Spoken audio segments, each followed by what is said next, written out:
اعوذ باللہ من الشیطان الرجیم بسم اللہ الرحمن الرحیم وَإِذَا حُشِرَ النَّاسُ كَانُوا لَهُمْ أَعْدَاءً وَكَانُوا بِعِبَادَتِهِمْ كَافِرِينَ صدق اللہ العظیم۔ ذکر ہو رہا تھا اس سورہ مبارکہ کی پچھلی آیات میں کہ ان سے بڑھ کر زیادہ گمراہ کون ہوگا جو اللہ کے سوا ایسی ہستیوں کو پکار رہے ہیں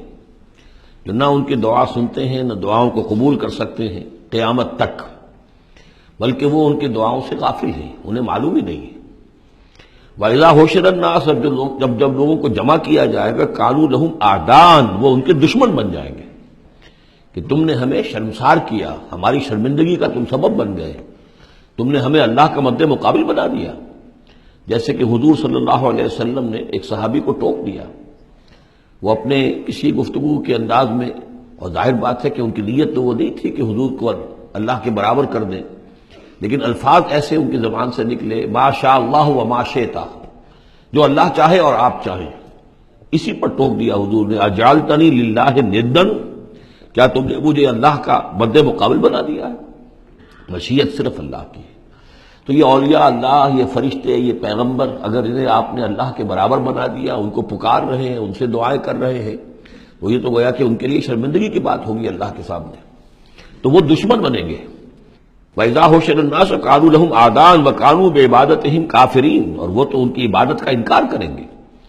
وَإِذَا تُتْلَىٰ عَلَيْهِمْ آيَاتُنَا بَيِّنَاتٍ اور جب انہیں سنائی جاتی ہیں پڑھ کر ہماری آیات بینات، قَالَ الَّذِينَ كَفَرُوا لِلْحَقِّ لَمَّا جَاءَهُمْ تو یہ کافر کہتے ہیں اس حق کے بارے میں جو ان کے پاس آیا ہے، هَذَا سِحْرٌ مُبِينٌ یہ تو کھلا جادو ہے۔ ام یقولون افتراہ سے گھڑ لیا ہے، یعنی محمد صلی اللہ علیہ وسلم نے یہ قرآن خود تصنیف کیا ہے۔ قُلْ إِنِ افْتَرَيْتُهُ فَلَا تَمْلِكُونَ لِي مِنَ اللَّهِ شَيْئًا اے نبی ان سے کہہ دیجئے کہ اگر میں نے یہ گھڑ کر اللہ کی طرف منسوب کیا ہوتا تو تم مجھے اللہ کے پکڑ سے کچھ بھی نہیں بچا سکتے۔ یہ مضمون آئے گا آخری پارے میں، لو تقول علینا بعض الاقاویل، بلکہ 29ویں پارے میں لأخذناہ بالیمین ثم لقطعنا منہ الوتین، کہ اگر بالفرض خدا نہ خواستہ اگر محمد صلی اللہ علیہ وسلم کوئی چیز گھڑ کر ہماری طرف منسوب کر دے تو ہم ان کا داہنا ہاتھ پکڑیں گے اور پھر ان کی رگے جان کو کاٹ دیں گے۔ ظاہر بات ہے کہ یہ صرف اس میں جو غصہ ہے وہ ان لوگوں پر ہے جو کہہ رہے تھے۔ هو عالم بما تفیدون فیہ، اللہ تعالیٰ خوب جانتا ہے جن چیزوں میں تم لگے ہوئے، جو کچھ تم کہہ رہے ہو، جو تمہارا ظاہری قول ہے اس کو بھی جانتا ہے، اور جو تمہارے دل میں چھپا ہوا اسے بھی جانتا ہے۔ کفا بہ شہیدا بینی و بینکم اور وہ کافی ہے بطور گواہ میرے اور تمہارے مابین، وہ جانتا ہے کہ میں اس کا رسول ہوں، اس نے میرے پاس وحی بھیجی ہے۔ وہو الغفور الرحیم اور وہ بخشنے والا ہے، رحم فرمانے والا۔ قل ما کنت بدعا من الرسل اے نبی ان سے یہ بھی کہیے کہ میں کوئی نیا نویلا رسول تو نہیں ہوں، کوئی پہلا رسول تو نہیں ہوں میں کہ مجھ سے پہلے کوئی رسول آئے نہ ہوں۔ بہت سے رسول آئے ہیں، ہاں میں آخری رسول ضرور ہوں، لیکن میں کوئی نیا سا رسول تو نہیں ہوں کہ کوئی ایک نئی بات ہو بالکل۔ بدعن اسی سے وہ بدعت کا لفظ بنا ہے ہمارے ہاں، جو چیز دین میں نہیں ہے اور لا کر اس کو آغاز کر دیا جائے تو در حقیقت وہ بدعت ہے۔ تو ما کنت بدعا من الرسول، جیسے کہ ہم سورہ آل عمران میں پڑھ آئے ہیں وما محمد الا رسول قد خلت من قبلہ الرسل۔ اسی طریقہ سے عیسیٰ ابن مریم کے بارے میں آیا ہے علیہ الصلوۃ والسلام کہ عیسیٰ ابن مریم کیا ہے؟ رسول، اور ان سے پہلے بہت سے رسول گزرے ہیں۔ قل ما كنت بدعا من الرسل وما ادری ما يفعل بی ولا بکم اور مجھے کچھ معلوم نہیں ہے کہ کیا کیا جائے گا میرے ساتھ اور کیا کیا جائے گا تمہارے ساتھ۔ یعنی اس سے مراد یہ نہ سمجھیے کہ حضور کو یہ معلوم نہیں تھا کہ آخرت میں میرے ساتھ کیا کیا جائے گا، وَلَلْآخِرَةُ خَيْرٌ وَأَبْقَىٰ حضور کے لیے تو یقیناً آخرت جو بہت بہتر ہے، لیکن یہ کہ ابھی کیا ہونے والا ہے، کل کیا ہونے والا ہے۔ ظاہر بات ہے کہ طائف آپ گئے تھے تو بڑی امیدیں لے کر گئے تھے نا، لیکن یہ کہ وہاں جا کر جو صورتحال ہوئی گویا کہ وہ حضور کی توقعات کے بالکل خلاف تھی۔ آپ کو تو امید تھی کہ کوئی نہ کوئی بڑا جو وہاں کا سرداروں میں سے کوئی نہ کوئی اگر مان لے گا میری بات کو تو میں پھر اپنا، کیونکہ مکے میں تو اب ابو طالب کا انتقال ہو گیا اور وہی دنیاوی اعتبار سے میرے لیے پروٹیکشن کا ذریعہ تھے، لہذا اب کوئی اگر بڑا رئیس اور بڑا کوئی سردار جو ہے طائف کا وہ ایمان لے آئے تو میں اپنا یہ مرکز وہاں شفٹ کر دوں، لیکن یہ کہ وہاں وہ بات پوری نہیں ہو سکی۔ ما ادری ما یفعل بی ولا بکم مجھے یہ معلوم نہیں ہے کہ کیا کیا جائے گا تمہارے ساتھ۔ ان اتبع الا ما یوحی الی میں تو بس پیروی کر رہا ہوں اس کی جو میری طرف وحی کی جا رہی ہے۔ وما انا الا نذیر مبین اور میں نہیں ہوں مگر کھلا خبردار کر دینے والا، بس میری حیثیت تو یہ ہے۔ قل ارأیتم ان کان من عند اللہ وکفرتم بہ، اے نبی ان سے کہیے کہ ذرا غور کرو، سوچ لو، اگر ان کان من عند اللہ، جو چیز اللہ کی طرف سے آئی ہے یہ ہے واقعتاً اللہ کی طرف سے، وکفرتم بہ، اور تم نے اس کا کفر کیا، اس کا نتیجہ کیا نکلے گا؟ یعنی یہ کہ تم سوچو، امکان تو ہے نا، تم کہہ رہے ہو کہ میں نے گھڑ لی ہے، چلیے، حالانکہ دل میں تم جانتے ہو کہ یہ گھڑی ہوئی کتاب نہیں ہے۔ اگر گھڑی ہوئی کتاب ہوتی، انسان کی تصنیف ہوتی، تو تم بھی اس کا مقابلہ کرتے۔ تمہیں چیلنج دیا گیا ہے کہ اس جیسی کتاب بنا لاؤ، اس جیسی ایک صورت ہی بنا لاؤ، تو تمہارے دل میں وہ بات نہیں ہے۔ لیکن سوچ لو ذرا کہ اگر یہ شے واقعتاً اللہ کی طرف سے ہے، قل ارأیتم ان کان من عند اللہ وکفرتم بہ، اور تم نے اس کا انکار کر دیا، وشہد شاہد من بنی اسرائیل علی مثلہ، اور گواہی دے چکا ہے ایک گواہ بنی اسرائیل میں سے ایک ایسی ہی کتاب کی۔ اصل میں اس میں کافی تفسیر کے اندر اقوال میں اختلاف ہے، اس سے مراد جو ہے عام مومنین اہل کتاب ہیں یا حضرت موسیٰ علیہ السلام، اس لیے کہ کتاب استثناء میں جو پیشن گوئی ہے اس میں یہ الفاظ ہیں کہ اے موسیٰ، میں ان کے بھائیوں میں سے تیرے مثل ایک پیغمبر اٹھاؤں گا۔ کتاب استثناء کے 18ویں باب کی 18 اور 19ویں آیات ہیں یہ تورات کی، جو عہد نامہ قدیم ہے اس میں، تو گویا کہ مثل ہی،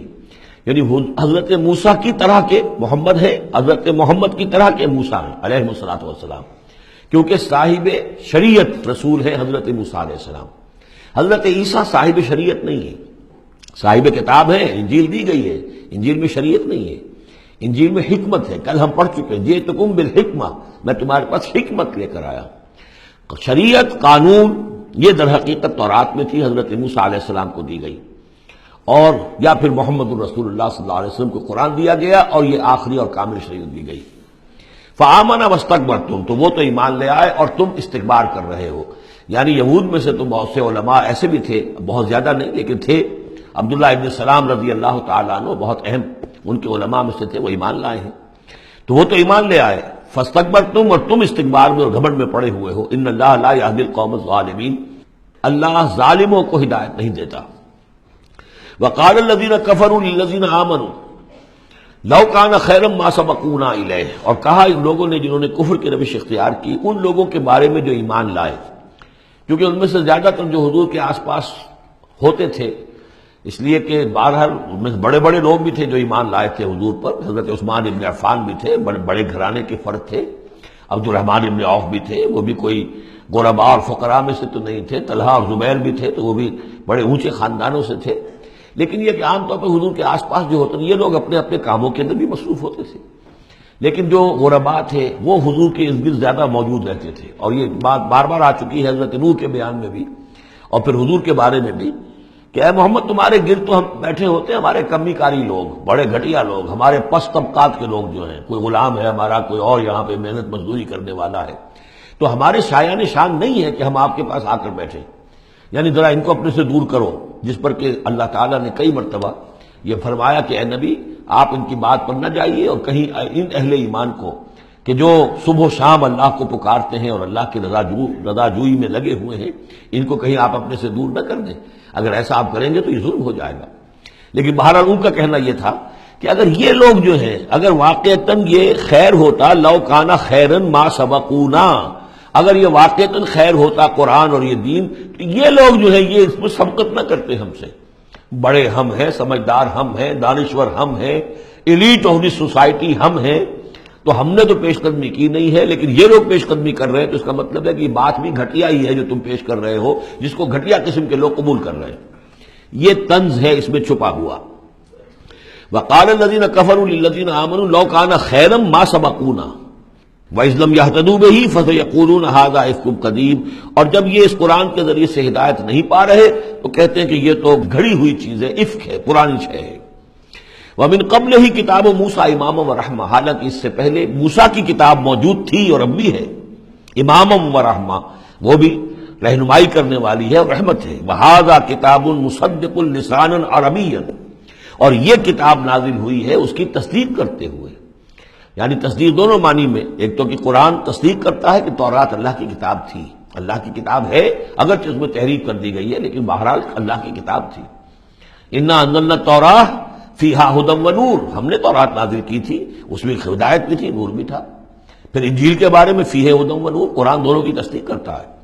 دوسری یہ کہ تورات میں اور انجیل میں جو پیشین گوئیاں تھیں ان کا مصداق بن کر قرآن آیا ہے، تو قرآن مصدق ہے لساناً عربیاً، اور بڑی ہی عمدہ فصیح اور بلیغ عربی زبان میں ہے، لینذر الذین، تاکہ خبردار کر دیں ان لوگوں کو ظلموا، جنہوں نے کہ کفر کی روش اختیار کی، خبردار کر دینے کی ذمہ داری ہے۔ اور اسی لیے یہ جو آسان زبان میں ہم نے اس کو اتارا ہے تاکہ ہر شخص تک یہ بات پہنچ جائے۔ وَبُشْرَىٰ لِلْمُحْسِنِينَ، اور جو ایمان اور اسلام اور احسان کی روش اختیار کریں ان کے لیے یہ بشارت بن جائے۔ ان الذین قالوا ربنا اللہ ثم استقاموا فلا خوف علیہم ولا هم یحزنون، یقیناً وہ لوگ، یہ وہی الفاظ آ گئے جو سورہ حمیم سجدہ میں آئے تھے، جنہوں نے کہا ہمارا رب اللہ ہے پھر اس پر جم گئے۔ اور میں نے عرض کیا تھا، وہ پھر دوبارہ عرض کر رہا ہوں کہ استقامت میں قیامت مضمر ہے۔ جنہوں نے کہا ہمارا رب اللہ ہے پھر اس پر جم گئے، یعنی پھر راضی برضائے رب رہنا، اسی پر توکل کرنا، اسی کی رضا جوئی کو اپنی زندگی کا مقصد بنانا، پھر اس کی اطاعت کرنا، اس کے احکام کی پابندی کرنا، اور اس کے جملہ جو بھی اس نے ذمہ داریاں عائد کی ہم کو پورا کرنے کے لیے تن من دھن لگا دینا، یہ سب استقامت میں شامل ہے۔ استقامت کے معنی کیا ہے؟ جیسے کہ میں نے آپ کو بتایا تھا کہ حضور سے ایک صاحب نے یہ پوچھا، بلکہ کہا، فرمائش کی کہ مجھے تو کوئی ایک بات ایسی بتا دیجئے جس سے میں پلے باندھ لوں، میں زیادہ لمبی چوڑی باتیں نہیں سمجھ سکتا۔ حضور نے فرمایا، قل آمنت باللہ ثم استقم، کہو کہ میں ایمان لایا اللہ پر پھر جم جاؤ، ٹھک جائے تمہارا دل اس کے اوپر کہ واقعتاً پالن ہار وہی ہے، پروردگار وہی ہے، حاجت روا وہی ہے، مشکل کشا وہی ہے، اور وہ ہماری دعاؤں کا سننے والا وہی ہے۔ پھر یہ کہ اسی کے لیے انسان ہمتاً اپنے آپ کو وقف کر دے، ان صلاتی و نسکی و محیای و مماتی للہ رب العالمین۔ ان الذین قالوا ربنا اللہ ثم استقاموا فلا خوف علیہم ولا هم یحزنون، یہ استقامت والے جو یہ تو اولیاء اللہ ہو گئے نا۔ پھر جیسے کہ ہم نے سورہ یونس میں پڑھا تھا، الا ان اولیاء اللہ لا خوف علیہم ولا هم یحزنون الذین آمنوا وکانوا یتقون، جو ایمان لائے اور اس پر مستقیم ہو گئے، قائم ہو گئے، جازم ہو گئے، اور وہی تو اللہ کے ولی ہیں، وہی اللہ کے دوست ہیں۔ ان کے لیے نہ کوئی خوف ہے نہ وہ کسی حزن سے دوچار ہوں گے۔ اولئک اصحاب الجنت خالدین فیہا، وہ جنت والے لوگ ہیں، اس میں رہیں گے ہمیشہ ہمیش، جزاء بما کانوا یعملون، اور یہ جزا ہوگا ان کے اعمال کا۔ یہ بات کئی دفعہ میں نے واضح کی ہے کہ بندے کو یہ سمجھنا چاہیے، اور یہی بندے کہیں گے جنت میں داخل ہونے کے بعد بھی کہیں گے اللہ کے نیک بندے، کہ ہماری یہ طاقت نہیں تھی، صلاحیت نہیں تھی کہ ہم اپنے بل پر اور اپنے اعمال کے بل پر یہاں جنت میں داخل ہو سکتے۔ یہ اللہ کا فضل ہے۔ الحمدللہ الذی ہدانا لہذا وما کنا لنہتدی لولا ان ہدانا اللہ، کل شکر اس اللہ کا جس نے ہمیں یہاں داخل کیا اور ہمیں پہنچا دیا یہاں تک ہماری رہنمائی فرما دی، اور ہم ہرگز ہدایت نہ پا سکتے اگر اللہ ہی ہمیں ہدایت نہ دیتا۔